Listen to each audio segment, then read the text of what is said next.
Today, in the first reading in the book of Samuel, we read an account between David and Saul. Both were chosen by the Lord. God had appointed King Saul to be the first king for the Israelites. But we see in the life of King Saul, he was disobedient to the word of God. He was rebellious to God's word, and when confronted, also, he did not truly repent from his heart. And that's why we see God rejects him as king and he chooses David. David is anointed to be the next king for Israel. And we read an account today between David and Saul. King Saul was jealous because of David's popularity, and we see multiple times he attempts to murder David. But on an occasion, when David has an opportunity to take the life of King Saul, he does not touch him because he remembers that he is also a chosen one by the Lord. And we see David forgives King Saul.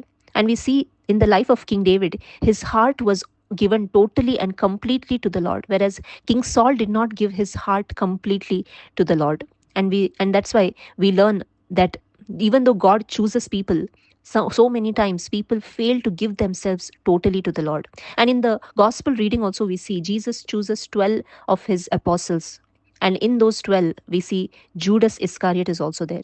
In the life of Judas Iscariot, even though he was with Jesus throughout the ministry of Jesus, he saw all the great wonders, he heard the preachings of Jesus, yet we see his heart was not totally given to the Lord Jesus. His heart desired for money. He had the love of money in his heart, and that's why he was serving money. The Bible says you cannot serve two masters, God and wealth. We can either serve any one. And we see Judas served wealth. He could not serve God. And that's why we see that Judas finally ended his life. Even though God had chosen him, yet he did not fulfill the call of God in his life. And today also, my dear friends, God has chosen all of us to repentance and salvation. God wants to save all of us.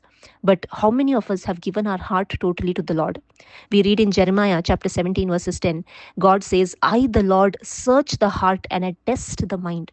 God sees our hearts. He can see everything that is in us. But what we need to do is give our heart totally to Him, not 50-50, but 100% to the Lord. But so many times we give our heart to the things of this world. We run behind money. We want to please people.